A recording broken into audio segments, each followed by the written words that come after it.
আজকে আমি আপনাদের সম্মুখে মহাগ্রন্থ আল কোরআনুল কারীমের খুবই চমৎকার একটি সূরা, সৌন্দর্যমণ্ডিত, যে সূরার মধ্যে আল্লাহ পাক সর্বশ্রেষ্ঠ নবীজি সাল্লাল্লাহু আলাইহি সাল্লামের সম্পর্কে বলেছেন। খুবই চমৎকার ভাবে আল্লাহ পাক নবীজিকে আহ্বান করেছেন। সূরাতুল মুজাম্মিল মাক্কিয়া, এই সূরার সংখ্যা, সূরার আয়াতে কারিমার সংখ্যা হলো 20টি। তোর মধ্যে আজকে 10টির আলোচনা হবে, 1 থেকে 10 নং আয়াতের আলোচনা হবে ইনশাআল্লাহ, যদি আল্লাহ পাক সুযোগ করে দেয়, তৌফিক দান করে বলার সুযোগ করে। এই সূরার প্রথম আয়াতের আল মুজাম্মিল শব্দ থেকে এই সূরার নামকরণ করা হয়েছে সূরাতুল মুজাম্মিলি মাক্কিয়া। মাক্কিয়া মানে হলো মক্কাতুল মুকাররমায় নাজিল হয়েছে। সূরার প্রথম আয়াতের মধ্যে আল্লাহ পাক বলতেছেন, আউযু বিল্লাহি মিনাশ শাইতানির রাজীম, বিসমিল্লাহির রহমানির রহিম। ইয়া আইয়ুহাল মুজাম্মিল, আল্লাহ সুবহানাহু ওয়া তাআলা বলতেছেন, হে বস্ত্রাবৃত, হে কম্বলওয়ালা। অর্থাৎ কম্বলওয়ালা বলতে আল্লাহ নবী সাল্লাল্লাহু আলাইহি ওয়াসাল্লাম তিনি একদা তিনি কি করলেন, তিনি কম্বল চাদর কম্বল পেঁচিয়ে তিনি শুয়ে রইলেন। এই শোয়ার কারণ হলো একদল কাফের বেঈমান মুশরিকেরা তারা বলতেছে, মুহাম্মদ সাল্লাল্লাহু আলাইহি সাল্লামকে আমরা একজন একটা নাম দিব, ষড়যন্ত্র করব, কিভাবে তাকে লাঞ্ছিত করা যায়, কিভাবে তাকে অপমানিত করা যায়, কিভাবে তাকে অপমান করে সমাজ থেকে বিতাড়িত করা যায়। আমরা একজন একটা নাম রাখবো, খারাপ নাম রাখবো, বিভিন্ন রকমের ষড়যন্ত্র চক্রান্ত করব। এদের মধ্যে একজনে বলে, মুহাম্মদের নাম আমরা রাখতে চাই, আমি রাখতে চাই হইল গণক। কি গণক মানে যে যা ইচ্ছা তাই তিনি বলি দেয়। তাদের যে লোক ছিল আরো সমাজ সেবকেরা, তারা বলতেছে, না তোমার এই নামটা তো দেওয়া যাইতেছে না, সে তো গণনাকারী নয়। আরেকজন বলতেছে, কয় তাহলে আমি মুহাম্মদের নাম রাখবো জাদুকর। নাউজুবিল্লাহ পড়েন। আমি মুহাম্মদের নাম রাখলাম জাদুকর, সাহের। কয় না, এটা তো রাখা যাইব না, কারণ সে তো কিছু জাদু দেখাইতে পারে না, কারণ সে তো এমন এক বাণীর কথা বলে, এই বাণীর জন্য তাকে তো জাদুকর বলা যায় না। আরেকজন বলতেছে, আমি নাম একটা পাইছি, কয় তার নাম রাখা হোক। প্রথমে তো 2টা গেল, কাহের, সাহের, এইভাবে তারা বিভিন্ন রকমের নাম রেখেছে।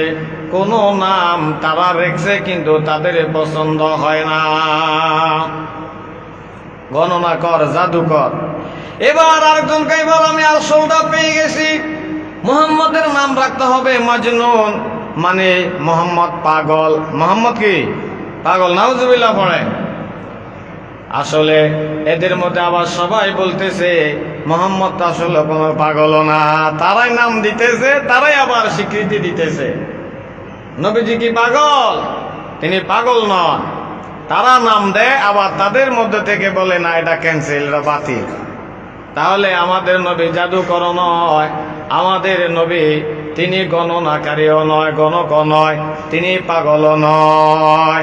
এই খবরটা নবীজির কাছে যখন পৌঁছলো, নবীজি একটা চাদর কম্বল গায়ে দিয়ে তিনি শুয়ে রয়েছেন। আমাকে আপনাকে যদি কেউ কিছু বলে খারাপ লাগবো না?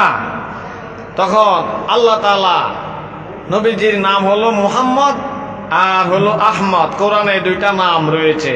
মুহাম্মাদুর রাসূলুল্লাহ হলো 26 নম্বর পারার 14 নম্বর পৃষ্ঠার শুরুতে, আর আহমদ হলো 28 নম্বর পারার 11 নম্বর পৃষ্ঠার সূরা সফের মধ্যে, যেটা ঈসা নবী ঘোষণা করে গেছেন তার উম্মতদেরকে, আমার পরে এমন একজন নবী আসতেছে, তার নাম হবে আহমদ। তার নাম কি হবে? আহমদ। সুবহানাল্লাহ পড়েন। তাহলে নবীজির নাম মুহাম্মদ, আহমদ। আর আমরা যে ইয়া রাসূলুল্লাহ, ইয়া হাবিবাল্লাহ বলি, এগুলা নবীজির উপরে নবুয়ত নাজিল হয়েছে বা রিসালাত নাজিল হয়েছে, এই জন্য রাসূলুল্লাহ বা নবী আল্লাহ, ঠিক কি না? অনেকে বলে আমরা যে ইয়া রাসূলুল্লাহ বলে, এটা কি জায়েজ আছে? এটা নবীর নাম লওয়া হয়, বেয়াদবি হয়। আসলে তো এটা নবীর নাম না, ঠিক কি না? নবীর নাম হলো আহমদ মুহাম্মদ সাল্লাল্লাহু আলাইহি সাল্লাম। এখানের মধ্যে আল্লাহ তাআলা নবীজিকে একটা সম্মান সূচক শব্দ দিয়ে নবীজির নাম ঘোষণা করেছেন। আমরা তো বুঝি না আসলে নবীর শান, মান, মর্যাদা কত বড়। এখানে আল্লাহ তাআলা বলতে পারতেন ইয়া মুহাম্মদ বা ইয়া আহমদ, এগুলো না বলে আল্লাহ তার বন্ধুকে মহব্বতের সহিত, সম্মানের সহিত, স্নেহের জন্য আদর করে ডাকতেছেন ইয়া আইয়ুহাল মুজাম্মিল। ইয়া হলো হরফে নেদা, হরফে নেদা হলো আপনি। ইয়া আয়া হায়া আয় হামজায়ে মাফদুহা আও ইওয়া, এই আটটার মধ্যে পাঁচটি হলো প্রসিদ্ধ। ইয়া আয়া হায়া আয় হামজায়ে মাফদুহা, এর মধ্যে সবচাইতে বেশি প্রচলন হলো ইয়া শব্দটা। ইয়া শব্দের অর্থ হলো হে। ইয়া শব্দের অর্থ কি? হে, ও হে, হ্যালো, ঠিক কি না? আমরা মোবাইলে ডাক দিয়ে বলি হ্যালো, মানে হলো ওহে, হে, ঠিক কি না? ইয়া আইয়ুহাল মুজাম্মিল, হে মুজাম্মিল। মুজাম্মিল শব্দের অর্থ হলো কম্বল, চাদর বা যে কোনো একটা কিছু গায়ে দিয়ে তিনি শুয়ে রয়েছেন। বস্তা আবৃত্তি অর্থাৎ এমন একটা জিনিস তিনি গায়ে দিয়ে শুয়ে রয়েছেন। আল্লাহ তাআলা বলতেছেন হে চাদর গায়ে দেওয়ানেওয়ালা, হে পোশাক গায়ে দেওয়ানেওয়ালা, অথবা হে কম্বল গায়ে দেওয়ানেওয়ালা। মুজাম্মিল শব্দটা মুস্তানসিরুনের ওজনে, ইসমে ফাইলের সিগা। একটার মধ্যে দেখছি তাফাউলের ওজনে, কিন্তু শব্দ মিলে না, সেটা মিলে মুস্তানসিরুনের ওজনে। মানে নবীকে আল্লাহ পাক ডাক দিতেছে হে বস্ত্রাবৃত্তি, কুম, আপনি উঠুন। আপনি, কুম শব্দটা মূল ছিল উকুম, তালিল করে উকুলের মতো, উকুল যেমন কুল হয়েছে, উকুমও তেমন কুম হয়েছে। কুম, আপনি উঠুন, লাইলা, রাত্রে, ইল্লা কলিলা, কিছু রাত ছাড়া, অর্থাৎ পরিপূর্ণ রাতে ইবাদত না, আপনি রাতের একটা অংশে উঠুন, রাতের একটা অংশে উঠুন। কুমিল লাইলা ইল্লা কলিলা, পরে এই কতটুকু রাত্র, এরপর আল্লাহ পাক বলতেছেন নিসফাহু, সেই রাতটার অর্ধেক, আউইনকুস মিনহু কলিলা, অথবা অর্ধেকের চাইতে একটু বেশি, অথবা অর্ধেকের চাইতে একটু কম রাত্রে আপনি উঠে কি করবেন? ইবাদত করুন। সুবহানাল্লাহ পড়েন। মানে তাহাজ্জুদের নামাজ পড়ুন। কিসের নামাজ? রাতের একটা অংশে উঠে আপনি তাহাজ্জুদের সালাত আদায় করুন। এই তাহাজ্জুদের অনেক গুরুত্ব, অনেক ফজিলত, অনেক মাহাত্ম্য। আল্লাহ তাআলা অন্য জায়গার মধ্যে বলেছেন ওয়া মিনাল লাইলি ফাতাহাজ্জাদ বিহি নাফিলাতাল লাক আসা আইয়াবআসাকা রাব্বুকা মাকামাম মাহমুদা। যে আপনি রাতের একটা অংশতে তাহাজ্জুদের নামাজ আদায় করুন, এই তাহাজ্জুদটা আপনার জন্য অতিরিক্ত হিসাবে গণ্য হবে। আশা করা যায় আপনার প্রভু আপনাকে প্রশংসিত স্থানের মধ্যে তিনি আসনে আসীন করে দিবেন। এই জন্য অনেক আউলিয়া কেরাম, বুজুর্গানে কেরাম, তারা যে আল্লাহর ওলি হয় এইভাবে হয় না।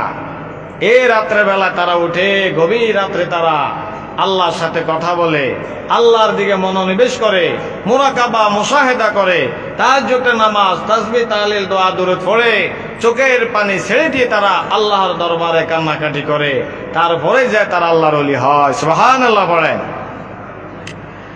আল্লাহ বলতেছেন আমার বন্ধু আপনি রাতের একটা অংশে উঠুন, রাতের অর্ধেক অথবা অর্ধেকের চাইতে একটু কম অথবা অর্ধেকের চাইতে একটু বেশি সময় আপনি ওঠেন, কি করুন, আউজিদ আলাইহি, অথবা অর্ধেকের চাইতে একটু বেশি করুন, আপনি তাহাজ্জুদের নামাজ আদায় করুন। সুবহানাল্লাহ পড়েন। নবীজিকে বলা মানে সারা উম্মতদেরকে শিক্ষা দেওয়া, ঠিক কি না? এরপর আপনি কি করবেন? ওয়ারাত্তিলিল কুরআনা তারতিলা, এবং আপনি কুরআনুল কারীম সহি শুদ্ধ করে সুস্পষ্টভাবে তেলাওয়াত করুন। কুরআনুল কারীম তেলাওয়াত করতে হবে। আমাদের মধ্যে অনেকে কুরআনুল কারীম জানে না, আবার অনেকে জানে, কিন্তু যারা জানে এদের মধ্যে অনেকেই সহি শুদ্ধ করে পড়তে চায় না, অনেকেই সহি শুদ্ধ করে পড়ে না। এই জন্য বলেছেন নবীজি রুব্বা তালিলিল কুরআন ওয়াল কুরআন ইয়ালানুহু, কুরআনুল কারীমের এমন কিছু পাঠক আছে যারা কুরআনুল কারীম অশুদ্ধ করে পড়ে এবং নিজে অশুদ্ধ করে পড়ে, আরেকজনকে অশুদ্ধ করে শিক্ষা দেয়, এদেরকে আর কুরআনুল কারীম লানত করে। আবার নবীজি বলেছেন যারা তাসবিহের সহিত কুরআনুল কারীম পড়ায় না, আল্লাহর নবী বলেছেন তার জন্য হলো গুনাহ। তাফসিরে ইবনে কাসিরে কথাগুলো রয়েছে, ফাতহুল মাজিদের মধ্যে কথাগুলো রয়েছে, খুবই চমৎকার ভাবে এই কথাগুলো সেখানের মধ্যে লেখা রয়েছে। এবার আল্লাহ তাআলা বলতেছেন, এই আমার বন্ধু আমার হাবিব, নিশ্চয় আমি আপনার প্রতি ভারী জিনিস অবতীর্ণ করেছি, অর্থাৎ কুরআনুল কারীম আমি আপনার উপরে নাজিল করেছি। রাতে তাহাজ্জুদ নামাজ পড়ার জন্য আমি আপনাকে বলেছি, এটা ভারী, এই কাজ করা অনেক কষ্টকর।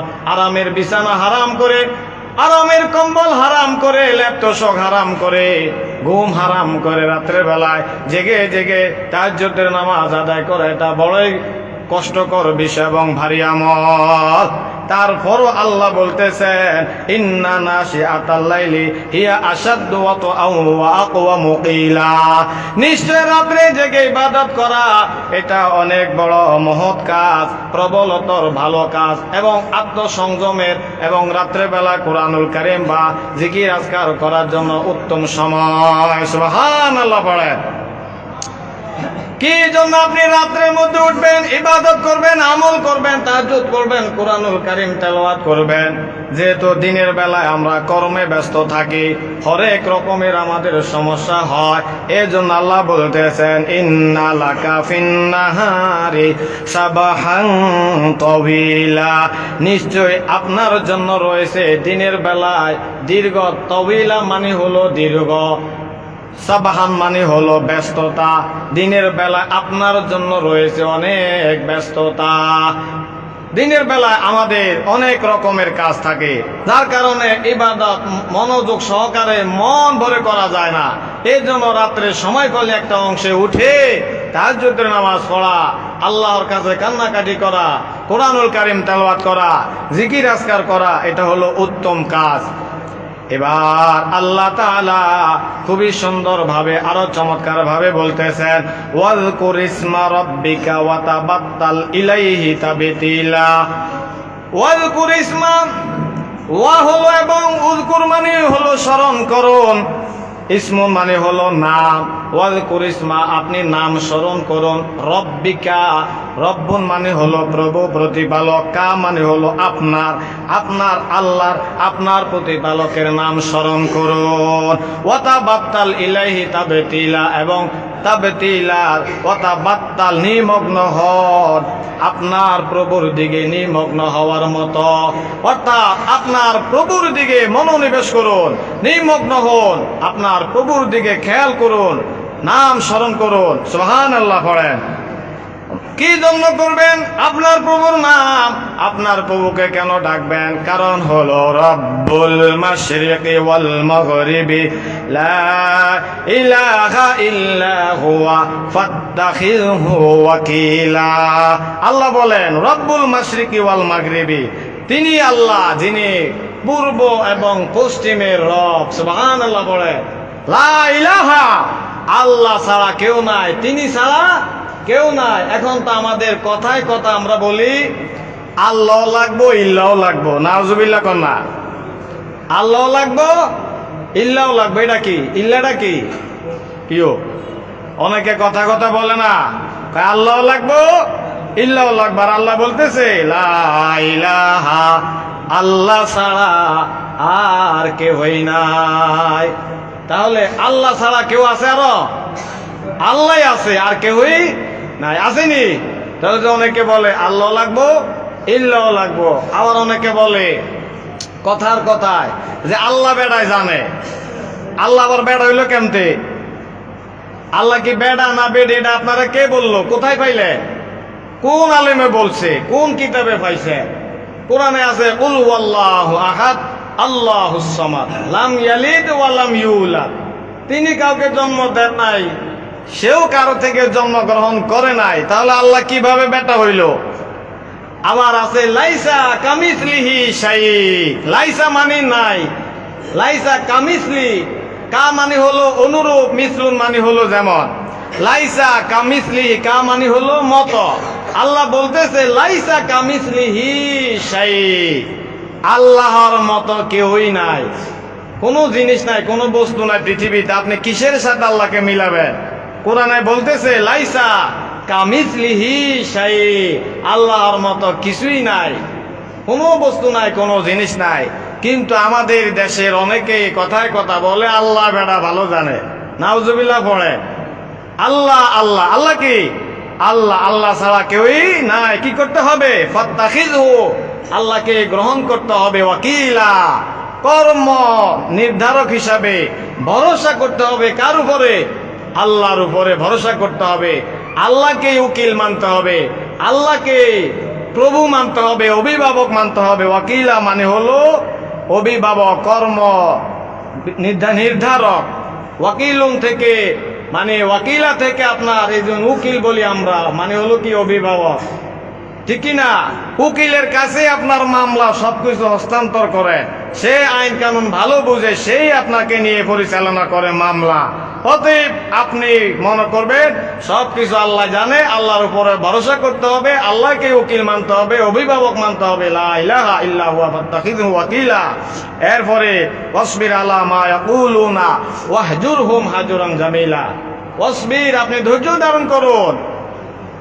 আলা মা ইয়াকুলুনা, তারা যা বলে, পাগল বলো, গণনাক বলো, আপনাকে জাদুকর বলো, আপনার বিরুদ্ধে ষড়যন্ত্র করক, যে যেখানে ইচ্ছা সেখান থেকে করক, যা ইচ্ছা তাই বলক, আপনি ধৈর্য ধারণ করুন। কি করুন? ধৈর্য ধারণ করুন। ওয়াহজুরহুম, তাদেরকে পরিহার করুন। হাজরান জামিলা, উত্তম ভাবে তাদেরকে পরিহার করুন।